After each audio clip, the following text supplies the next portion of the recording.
આજે પૂરા 2 વર્ષો પછી અમિત પોતાના દેશ ભારત પાછો આવી રહ્યો હતો। પરિવારને મળવાની ખુશીમાં અંદર ને અંદર ઉત્સાહિત થઈ રહ્યો હતો। તેણે પોતાના આવવાની જાણ પણ પોતાના ઘરે કોઈને કરી ન હતી, કેમ કે તે બધાને સરપ્રાઈઝ દેવા માંગતો હતો। નોકરીના કારણે તે અમેરિકા ગયો હતો, પરંતુ આ 2 વર્ષોમાં પોતાના કામમાં કંઈક એવો સલવાઈ ગયો કે તે પોતાના દેશમાં પાછો આવી ન શક્યો।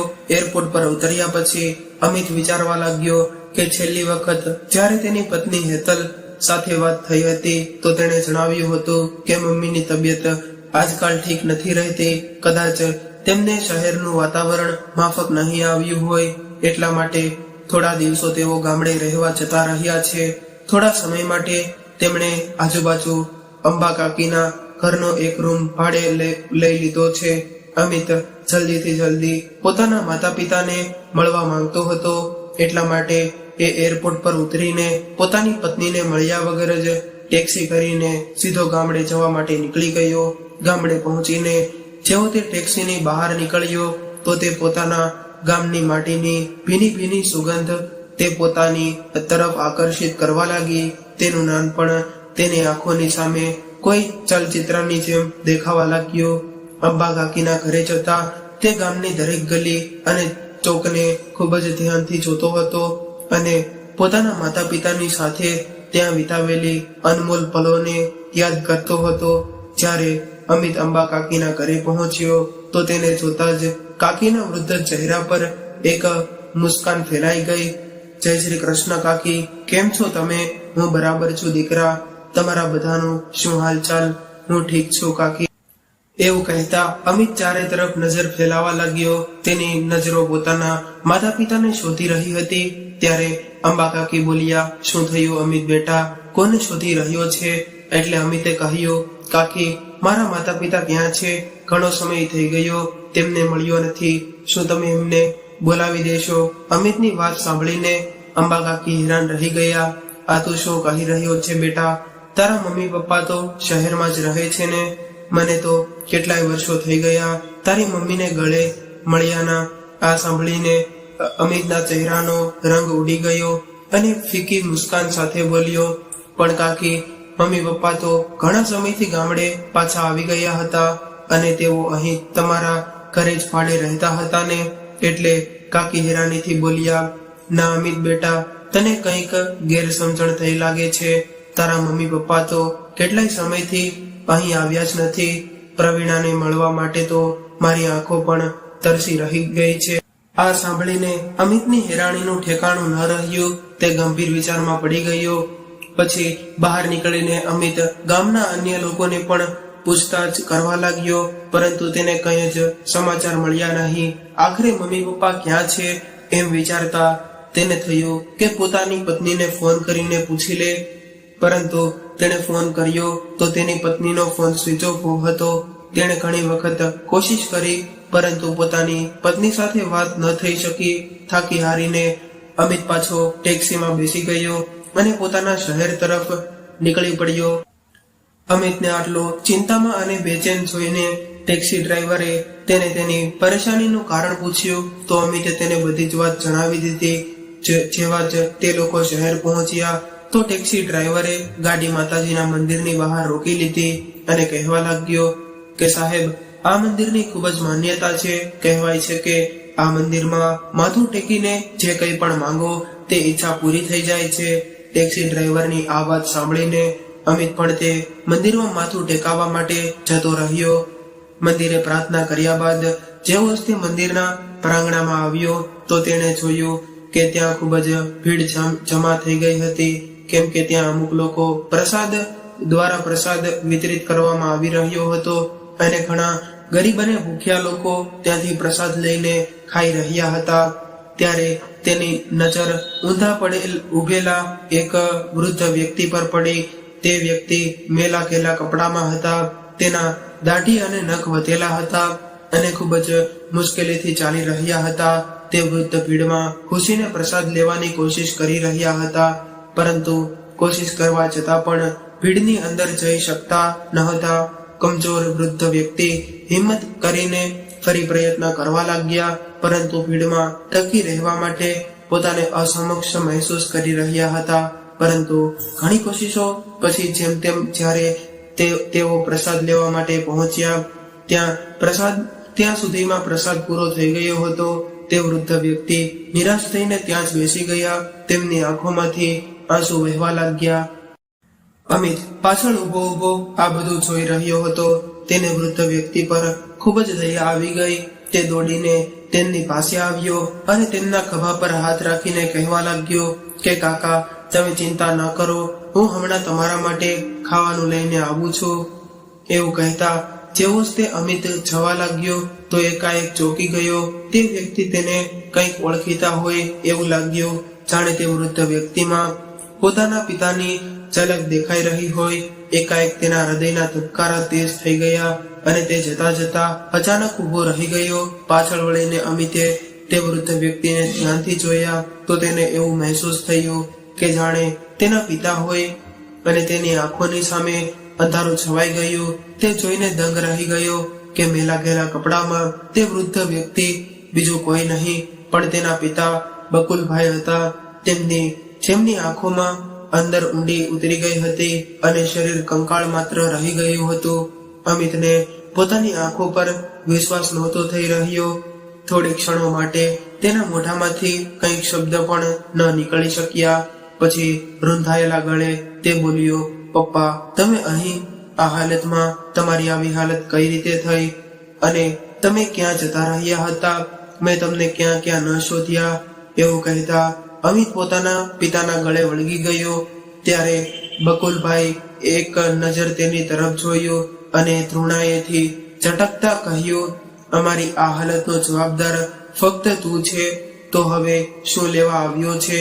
અહીં મારી પાસે પોતાના મા બાપ પર દયા આવી ગઈ કે પછી એ જોવા આવ્યો છે કે તારા મા બાપ જીવે છે પણ છે કે મરી ગયા છે? એટલે અમિત બોલ્યો કે ના પપ્પા, એવું ના કહો, મને તમારી આવી હાલત વિશે કંઈ પણ ખબર નથી. ત્યારે બકુલભાઈ આંખોમાં ગુસ્સા અને નફરતના ભાવ લઈને બોલ્યા, અચ્છા ચાલ, માની લીધું કે તને અમારી આ હાલત વિશે કંઈ પણ જાણકારી ન હતી, પરંતુ અમને અહીં આવે લગભગ 3 મહિના થઈ ગયા છે. પોતાની પત્નીને તો તું ઘરે રોજ ફોન કરતો જ હશે ને? શું તે અમારા વિશે પોતાની પત્નીને પૂછવું પણ જરૂરી સમજ્યું નહીં? બકુલભાઈ બોલ્યા. એટલે અમિત રડતા રડતા કહેવા લાગ્યો કે ના પપ્પા, તમે એવું વિચારી પણ કઈ રીતે શકો કે તમારો દીકરો પોતાના મા બાપના પ્રેમ અને ત્યાગને ભૂલી જશે? મેં હેતલને તમારા વિશે પૂછ્યું હતું તો તેણે મને જણાવ્યું કે મમ્મીની તબિયત ઠીક નથી રહેતી, એટલા માટે ગામડેથી ચોખ્ખી હવામાં રહેવાની મમ્મીની ખૂબ જ ઈચ્છા હતી. તો તે બંનેને મેં થોડા દિવસો માટે ગામડે મોકલી દીધા છે. મેં તેને પૂછ્યું પણ હતું કે મમ્મી પપ્પા ગામડે કઈ રીતે જઈ રહે છે, કેમ કે ગામડાનું આપણું મકાન તો વેચાઈ ગયું છે. તો હેતલે મને કહ્યું કે તમે લોકો અંબા કાકીના મકાનમાં ભાડે રહો છો. તેણે આ બધી વાતો મને એવી રીતે જણાવી કે મને પણ તેની વાત પર વિશ્વાસ કરી લીધો. પણ મને ખબર ન હતી કે મારી પીઠ પાછળ અહીં એવું પણ કંઈ થઈ શકે છે. મને માફ કરી દો પપ્પા. અમિતે પોતાના પિતાના પગ પકડીને કહ્યું અને પૂછવા લાગ્યો કે મમ્મી ક્યાં છે પપ્પા? ત્યારે બકુલભાઈ અમિતને લઈને પ્રવીણાબેન પાસે પહોંચ્યા, જે મંદિરની બહાર ફૂટપાથ પર એક જૂની ચાદર પાથરીને બેઠા હતા અને બકુલભાઈની રાહ જોઈ રહ્યા હતા. તેમને જોતા જ અમિતની આંખો માંથી આંસુ ભરાઈ ગયા અને રૂંધાયેલા સ્વરમાં બોલ્યો, મમ્મી. મમ્મી શબ્દ સાંભળીને પ્રવીણાબેનની આંખો અચાનક અમિત તરફ જોવા લાગી અને તેને જોતા જ ગુસ્સાથી બોલ્યા, તારી હિંમત પણ કઈ રીતે થઈ મને મમ્મી કહીને બોલાવવાની? તું મારો કોઈ નથી લાગતો અને એમ સમજી લેજે કે અમે પણ તારા માટે મરી ગયા. જતો રહે અહીંથી.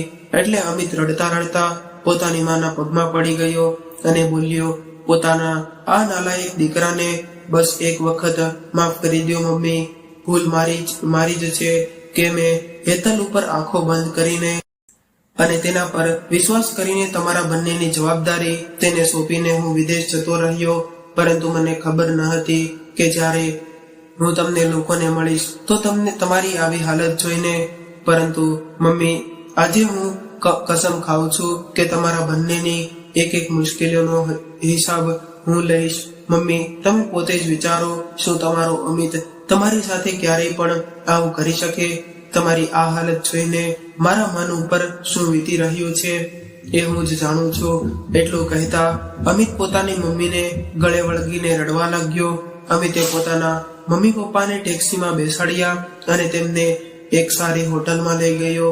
ત્યાં તેમને ભરપેટ ખાવાનું ખવડાવ્યું. ત્યાં જ તેમના રહેવાની વ્યવસ્થા પણ કરી. આટલી આલીશાન હોટલને જોઈને બકુલભાઈ અને પ્રવીણાબેન હેરાન રહી ગયા. ત્યારે અમિત બોલ્યો, મમ્મી પપ્પા તમે અહીં આરામથી રહો, બધું બરાબર થઈ જશે.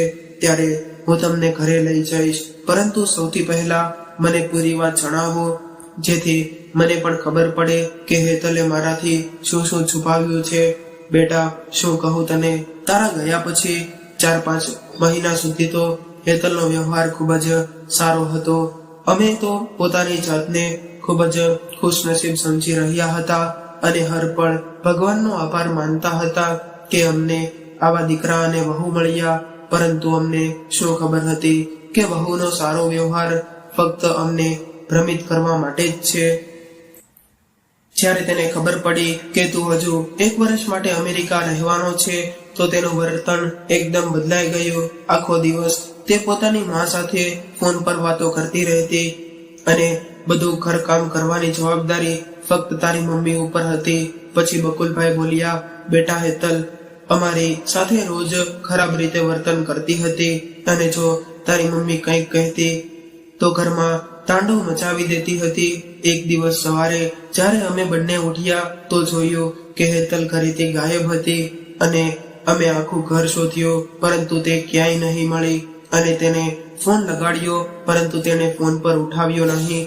કંઈક અનહોની ના ડરથી અમારું હૃદય અંદર સુધી થરથરી ગયું હતું. બપોરના સમયે જ્યારે તે ઘરે પાછી આવી ત્યારે અમારા જીવમાં જીવ આવ્યો, પરંતુ અમે જોયું કે તેના હાથમાં એક મોટું બેગ હતું. અમે ખૂબ જ હેરાન રહી ગયા. એ પહેલા કે અમે તેને કંઈક પૂછતા તે બોલી કે મમ્મી પપ્પા તમે લોકો આજને આજ જ અને હમણાં ને હમણાં પોતાનો સામાન પોતાના રૂમમાંથી નીકાળી લ્યો અને સ્ટોર રૂમમાં રાખી દો. આજથી તમે હોલમાં સુઈ જાજો, કેમ કે આજથી મારી મમ્મી આ ઘરમાં રહેશે. હેતલની આ વાત સાંભળીને મને અને તારી મમ્મીને ખૂબ જ હેરાની થઈ. એટલે મેં કહ્યું કે આ તો શું કહી રહી છે હેતલ, અમે લોકો હોલમાં કઈ રીતે સુઈ શકીએ? તારી મમ્મી તો થોડા દિવસો માટે જ આવતી હશે ને, તો એક કામ કર કે તારી મમ્મી અને પ્રવીણા અંદર રૂમમાં પલંગ પર સુઈ જશે અને હું અહીં હોલમાં સુઈ જઈશ. મેં એટલું કહ્યું એટલે હેતલ બોલી, મેં ક્યારે કહ્યું કે મારી મમ્મી અહીં થોડા દિવસો માટે જ આવવાની છે? આ એનું ઘર છે અને તે હવે અહીં હંમેશા માટે રહેશે અને તમને લોકોને મેં જેવું કહ્યું તેમ બસ એટલું જ કરો. હેતલે ગુસ્સામાં કહ્યું. એટલે હું પણ સહેજ કડક અવાજમાં બોલ્યો, હેતલ મને ખબર છે કે પ્રવીણાની તબિયત ઠીક નથી રહેતી, તેની કમરમાં ખૂબ જ દુખાવો રહે છે, તે જમીન પર નહીં સૂઈ શકે. ત્યારે હેતલ ગુસ્સામાં ભડકીને બોલી કે બધું હું નથી જાણતી, જલ્દીથી રૂમ ખાલી કરી દો, નહીતર આ ઘરના દરવાજા ખુલ્લા છે, તમે લોકો પોતાની વ્યવસ્થા પોતે કરી લેજો. હેતલની વાત સાંભળીને તારી મમ્મીને ખૂબ જ ખરાબ લાગ્યો, એટલે તેણે ગુસ્સામાં મને કહ્યું કે તમે જરા અમિતને ફોન લગાડો, મારે તેની સાથે વાત કરવી છે. અને અમિત બેટા આ વાત થઈ ત્યાર પછી અમે તને કેટલી વખત ફોન લગાડ્યો હતો, પરંતુ તે એક વખત પણ અમારો ફોન ઉપાડવો જરૂરી ન સમજ્યો. આ વાત સાંભળીને અમિત હેરાન રહી ગયો અને બોલ્યો, પણ મમ્મી પપ્પા મારી પાસે તો તમારો કોઈ ફોન જ નથી. અરે હા યાદ આવ્યું, મારો ફોન નંબર બદલી ગયો છે અને એ બાબતમાં મેં હેતલને પણ જાણ કરી હતી અને તેને કહ્યું હતું કે તમને નવો નંબર આપી દે. એટલે બકુલભાઈ બોલ્યા, પરંતુ બેટા અમને તો હેતલે આ વિશે કંઈ પણ જણાવ્યું નથી. અમે તો અત્યાર સુધી એમ જ વિચારી રહ્યા હતા કે તું પણ બદલી ગયો છે, તે પણ અમારાથી મોઢું ફેરવી લીધું.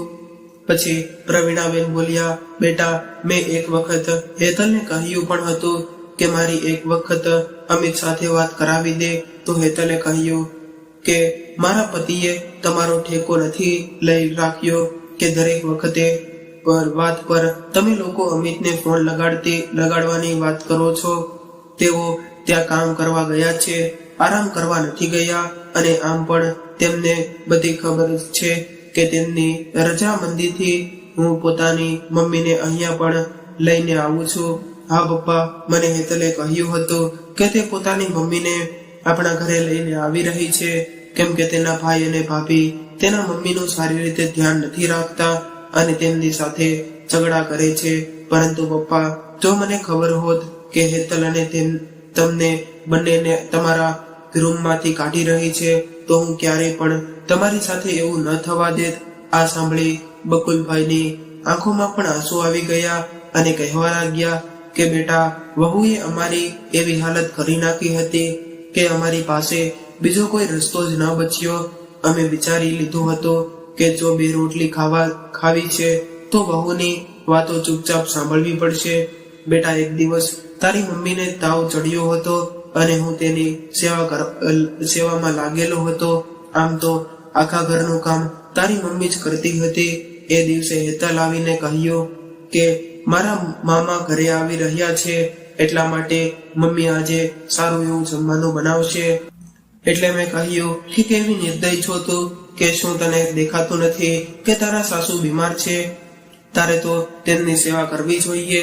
ઉલટાનું તું એને કામ બતાવી રહી છો, એટલે હેતલની સેવા કરવી જોઈએ. ઉલટાનું તો તેને કામ બતાવી રહી છો. એટલે હેતલના મમ્મી મને કહેવા લાગ્યા કે તમે જઈને આમના માટે દવા લઈ આવો. દવા ખાઈ લેશે તો રાહત પણ મળી જશે અને કામમાં પણ મન લાગશે. અને આમ પણ તબિયત ઠીક હોય કે ના હોય, ઘરના કામ તો કરવા જ પડે છે. એટલે બેટા, મને વેવાણની આ વાત સાંભળીને ખૂબ જ હેરાની થઈ અને મેં ગુસ્સામાં કહી દીધું કે તમે પણ એક સ્ત્રી છો અને તમારે તમારી પત્નીનું દર્દ સમજવું જોઈએ. આજે મારી પત્ની ઘરનું કોઈ કામ નહીં કરે. પછી પ્રવીણાબેન બોલ્યા, બેટા, એ દિવસ પછી હેતલ અને તેની મમ્મી બંને મળીને રોજ અમને વાતો સંભળાવતા. હેતલે તો અમને જમવાનું આપવાનું પણ બંધ કરી દીધું હતું. જેમ તેમ કરીને હું અથવા તો તારા પપ્પા રસોડામાં જઈને પોતાના માટે ખાવાનું બનાવીને લઈ આવતા અને ખાઈ લેતા. એમાં પણ હેતલ રાડો પાડતી. એક દિવસ હેતલે ઘરે કીટી પાર્ટી રાખી હતી. તેની ઘણી બધી બહેનપણીઓ આવી હતી. તે દિવસે હેતલે અમને કહ્યું કે રસોડામાં 15 લોકોનું જમવાનું બનાવવાનું છે, એટલે તારા પપ્પાને થોડા રૂપિયા દઈને બજારમાંથી સામાન લઈ આવવા માટે મોકલી દીધા અને મને ખાવાનું બનાવવાના કામ પર લગાડી દીધી. અહીં સુધી તો જ્યારે જમવાનું તૈયાર થઈ ગયું તો બધાને પીરસવા માટે પણ અમને બંનેને જ કહ્યું. વેવાણ અને વહુ મહેમાનોની સાથે પત્તા રમવામાં વ્યસ્ત થઈ ગયા. બધા લોકો હસી મજાક કરી રહ્યા હતા. બીમાર હોવાને કારણે મારાથી આટલું બધું કામ નહોતું થઈ રહ્યું. આ બધું જોઈને તારા પપ્પાને ખૂબ જ ગુસ્સો આવી ગયો અને તેમણે બધું જ ખાવાનું હાથ મારીને જમીન પર ઢોળી નાખ્યો. આ બધું જોઈને હેતલનો પારો 7મા આકાશ પર પહોંચી ગયો. તે રાડ પાડીને બોલી, તમારી બંનેની આટલી હિંમત કે મારી બહેનપણીઓની સામે મારું અપમાન કરો. હેતલની મમ્મી પણ તેને ભડકતા કહેવા લાગી, હેતલ બેટા, તે જ આ બંનેને દયા રાખાઈને આ ઘરમાં બેસાડીને રાખ્યા છે. હાથ કાઢી શું કામ નથી મૂકતી? આ બંનેને હા મમ્મી, તું બરાબર કહી રહી છે. આ બંનેને ઘરમાં રાખીને હું તેમના પર મહેરબાની કરી રહી છું અને આ લોકો મારી મહેરબાનીનો બદલો આવી રીતે આપી રહ્યા છે. જલ્દીથી પોતાનો સામાન ઉપાડો અને ચાલતા થઈ જાઓ અહીંથી.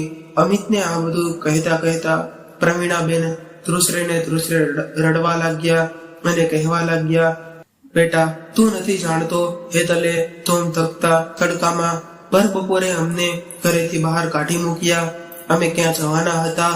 ગામડાનું મકાન પણ હવે આપણું રહ્યું ન હતું. અમે બંને રસ્તા પર આવી ગયા હતા. મારી હાલત તો પહેલેથી જ ખરાબ હતી. અપમાનના ઘૂરડા પીને તારા પપ્પા પણ બીમાર રહેવા લાગ્યા. થોડી વારમાં તેમને શ્વાસ ચડવા લાગતો હતો અને ક્યાં જાત કઈ રીતે ખાત, એટલા માટે અમે આ મંદિરની બહાર આવીને બેસી ગયા. પરંતુ તું અમારા સુધી કઈ રીતે પહોંચ્યો બેટા? પ્રવીણાબેને પૂછ્યું. એટલે અમિતે કહ્યું, મમ્મી, તમને લોકોને ઘરેથી કાઢ્યા પછી હેતલે મને કહ્યું કે તમે લોકો તો અંબા કાકીના પાસે ગામડે જતા રહ્યા છો. અને જ્યારે મેં થોડા દિવસો પછી તેને પૂછ્યું કે મમ્મી પપ્પાનો ફોન કેમ નથી લાગી રહ્યો, તો તેણે કહ્યું કે તમારો ફોન ઘર પર જ રહી ગયો છે અને તમે લોકો ગામવાળાઓ સાથે તીર્થયાત્રા પર ગયા છો, એના લીધે તમારા બંને સાથે વાત નથી થઈ શકતી. મને થોડીક શંકા પણ થઈ, કેમ કે જો તમે લોકો તીર્થયાત્રા પર જાઓ તો મને એકવાર તો આ વાત જરૂર જણાવો. આવી રીતે કંઈ પણ જાણ કર્યા વગર ન જાઓ. એટલા માટે હું જલ્દીથી કામ પતાવીને હેતલને કંઈ પણ ખબર કર્યા વગર જ ભારત પાછો આવી ગયો. તમને બંનેને મળવા માટે હું સૌથી પહેલા ગામડે ગયો હતો, પરંતુ ત્યાં અંબા કાકીએ કહ્યું કે તમે તો ત્યાં જ ગયા નથી. મમ્મી પપ્પા, મને તમારા બંનેની ખૂબ જ ચિંતા થઈ રહી હતી. પોતાની જાતને ખૂબ જ લાચાર મહેસૂસ કરી રહ્યો હતો. એટલા માટે અહીં ભગવાન પાસે માથું ટેકાવા પહોંચી ગયો અને તમને બંનેને આવી હાલતમાં જોયા. પરંતુ તમે બંને ચિંતા ન કરો, હવે મને બધી જ ખબર પડી ગઈ છે. હવે તો તે જ જુલમી સ્ત્રીને મજા ચખવાડવાનો સમય આવી ગયો છે. હું કસમ ખાઉં છું મમ્મી, જો તેને તેની ઓકાત ન દેખાડી દીધી તો હું પણ તમારો દીકરો નહીં, એવું કહીને અમિત પોતાના ઘરે આવી ગયો. જેવો જ તે ઘરે પહોંચ્યો તો જોયું કે બંને માં દીકરી બેસીને ચા અને નાસ્તો આનંદથી માણી રહી હતી. તે જ સમયે હેતલની મમ્મી બોલી કે બેટા, તે પોતાના સાસુ સસરાને અહીંથી તો કાઢી મૂક્યા, પરંતુ એક વખત જોવું તો હતું ને કે તે લોકો ક્યાં ગયા અને શું કરી રહ્યા છે. ક્યાંક તે બંનેએ અમિત કુમારને બધી ખબર કરી દીધી તો આપણું શું થશે? અરે મમ્મી, તું પણ શું વાતની ચિંતા કરી રહી છે? તે બંને પાસે પોતાના દીકરાનો ફોન નંબર છે જ નહીં, તો તે ફોન કઈ રીતે કરશે? તું નિશ્ચિત રહે. અને આમ પણ અમિતને આવવામાં હજી તો ઘણો સમય બાકી છે. ત્યાં સુધીમાં તો તે બંને સ્વર્ગ સિધરી જશે. આવી હાલતમાં ભલા કેટલા દિવસો જીવતા રહેશે? હેતલે હસતા હસતા કહ્યું. એટલે તેમની મમ્મી બોલી, પરંતુ બેટા, જો જમાઈ પૂછશે તો તું શું કહીશ? એટલે હેતલે કહ્યું, મમ્મી, જ્યાં સુધી તમારા જમાઈ ભારત પાછા આવશે ત્યાં સુધી કંઈક વિચારી લેશો. ત્યારે તો જિંદગીની મજા માણો. આવી વાતો કરતા તે બંને જોરથી હસવા લાગ્યા. ત્યારે જ અમિત અંદર આવી ગયો. તેને જોતા જ હેતલના ચહેરાનો રંગ ઉડી ગયો અને તે ગભરાઈને ઊભી થઈ ગઈ. હવે શું થયું બેટા? એવું કહેતા હેતલની મમ્મીએ દરવાજા તરફ જોયું તો તેના પગ નીચેથી જમીન સરકી ગઈ. તે બંને મનમાં ને મનમાં વિચારી રહ્યા હતા કે ક્યાંક અમિતે તેમની બધી વાતો સાંભળી ન લીધી હોય. તે સમયે અમિત હસીને બોલ્યો, જોયું, હેરાન રહી ગયા ને મને જોઈને? હું તને સરપ્રાઈઝ દેવા માંગતો હતો, એટલા માટે જાણ કર્યા વગર જ આવી ગયો. અમિતની આ વાત સાંભળીને હેતલ અને તેની મમ્મીના જીવમાં જીવ આવ્યો. હવે એમને વિશ્વાસ થઈ રહ્યો હતો કે અમિતે તેમની વાતો સાંભળી નથી. થોડી વાર આરામ કર્યા પછી અમિત હેતલ પાસે આવ્યો અને બોલ્યો, હેતલ, એક ખુશખબરી છે. હવે હું તને પણ મારી સાથે વિદેશ લઈ જઈશ. મેં તારા વિઝા પણ બનાવડાવી લીધા છે. આપણે 2 દિવસ પછી જ અમેરિકા જવા નીકળી જઈશું. મમ્મી અને પપ્પા જો જાત્રામાં પણ ગયા છે તો તેમનું આવવું અત્યારે શક્ય નહીં થઈ શકે, અને જ્યારે તેઓ આવશે તો હું તેમની સાથે વાત કરીને તેમને અહીં જ રહેવા માટેની વ્યવસ્થા કરાવડાવી દઈશ. હવે તું જલ્દીથી પોતાનું પેકિંગ કરવાનું શરૂ કરી દે. આ વાત સાંભળીને હેતલ ખૂબ જ ખુશ થઈ ગઈ. ખુશીને કારણે તેમના પગ જમીન પર નહોતા પડી રહ્યા. હેતલની મમ્મી આ બધી વાતો સાંભળી રહી હતી. તે પરેશાન થઈને બોલી કે બેટા હેતલ, તું તો વિદેશ જવા વિશે વિચારી રહી છે, પરંતુ એ પણ વિચાર કે પછી મારું શું થશે? જો મમ્મી, મેં આટલા દિવસો તને રાખીને તારી સેવા કરી છે, હવે તો ભાઈ અને ભાભી પાસે પાછી જતી રહે. શું કોઈ દીકરીના ઘરે આટલા બધા દિવસો રહે? જઈને તેમની પાસે માફી માંગી લેજે. હવે તારા કારણે હું વિદેશ જવાનું તો ન છોડી શકું ને. ખબર છે મારી કેટલી ઈચ્છા હતી વિદેશ જવાની, અને હવે જ્યારે મને તક મળી રહી છે તો હું આ તકને હાથમાંથી જવા નહીં દઉં. પોતાની દીકરીના મોઢે આવી વાતો સાંભળીને પોતાની મમ્મી હેરાન રહી ગઈ, અને બીજા જ દિવસે હેતલે પોતાની માને તેના ઘરે વિદા કરી દીધી અને ખુશી ખુશી વિદેશ જવાની તૈયારીઓમાં લાગી ગઈ. તે દિવસે તેની ફ્લાઇટ હતી. અમિતે તેને ફ્લાઇટમાં બેસાડીને કહ્યું કે તું અહીં જ બેસજે, હું બસ 2 મિનિટમાં આવ્યો. પરંતુ જ્યારે ફ્લાઇટના ઉડવાનો સમય થઈ ગયો ત્યાં સુધી પણ અમિત પાછો આવ્યો નહીં. એટલે હેતલે ગભરાઈને થેલામાંથી પોતાનો ફોન કાઢ્યો. ત્યારે તેણે જોયું કે ફોનની પાસે એક કાગળ રાખેલો હતો. જેવો જ તેણે કાગળ ખોલીને જોયું તો તેમાં લખ્યું હતું કે જા અને ખૂબ જ મજા કરજે વિદેશમાં. હવે તને ખબર પડશે કે કોઈ માણસને એકલા અને બેસહારા મૂકી દેવાનો શું મતલબ હોય છે. તે મારા મા બાપને ઘરથી બહાર કાઢી મૂક્યા હતા, તેમને દરની ઠોકરો ખાવા પર મજબૂર કર્યા હતા, લોહીના આંસુ રોવડાવ્યા હતા. તે એમને હવે તું પણ વિદેશમાં ભીખ માંગજે, અને જ્યારે ભીખ માંગીને પૈસા ભેગા થઈ જાય તો પાછી આવી જજે અને પોતાની માં સાથે જ રહેજે, કેમ કે હવે તું તારી સાથે મારો કોઈ સંબંધ નથી. જ્યાં સુધી હેતલે આ ચિઠ્ઠી વાંચી ત્યાં સુધીમાં ફ્લાઇટ ઉડી ગઈ હતી. પ્લેનના ઉડવાની સાથે સાથે તેને એવું મહેસૂસ થયું કે જેનો જીવ નીકળતો જઈ રહ્યો છે. વિદેશમાં રહેવાની પોતાની ઈચ્છાને કારણે તે પોતાના સાસુ સસરાની છુટકારો મેળવવા માંગતી હતી, અને પોતાની આ ઈચ્છાને કારણે જ તેને પોતાની માને પણ બેસહાર મૂકી દીધી. આજે હેતલ વિદેશમાં દરની ઠોકરો ખાઈ રહી હતી અને પોતે જે કંઈ પણ કર્યું તેના પર અફસોસ કરી રહી હતી, કેમ કે જે ચક્રવ્યૂહ તેમણે રચ્યું હતું આજે તે પોતે જ તેમાં ફસાઈ ગઈ હતી. અહીં બકુલભાઈ અને પ્રવીણાબેનના લગ્નની 50મી વર્ષગાંઠ પર અમિતે તેમને એક મોટો આલિશાન ફ્લેટ ખરીદીને આપ્યો, અને હોટલથી તેમને સીધો જ તે ફ્લેટમાં લઈ ગયા. અને જેવા જ તે બંને પોતાના દીકરા સાથે ઘરમાં પ્રવેશ કર્યો તો પોતાનું આ આલિશાન ઘર જોઈને તે બંને હેરાન રહી ગયા. ત્યારે અમિત બોલ્યો કે મારા વહાલા મમ્મી પપ્પા, લગ્નની 50મી વર્ષગાંઠ તમને બંનેને ખૂબ ખૂબ મુબારક. હવે તમે લોકો તમારા આ નવા ઘરમાં આરામથી રહેજો. અહીંથી તમને કોઈ નહીં નીકાળી શકવાનું, કેમ કે આ ઘર તમારા નામ પર છે. દીકરાનો આટલો પ્રેમ જોઈને બકુલભાઈ અશ્રુભીની આંખો સાથે બોલ્યા, બેટા અમને માફ કરી દેજે, અમે તને ખોટો સમજીને ઘણું બધું સંભળાવી નાખ્યું. આજે માતા પિતાની સાથે સાથે અમિતની આંખોમાં પણ ખુશીના આંસુ આવી ગયા હતા.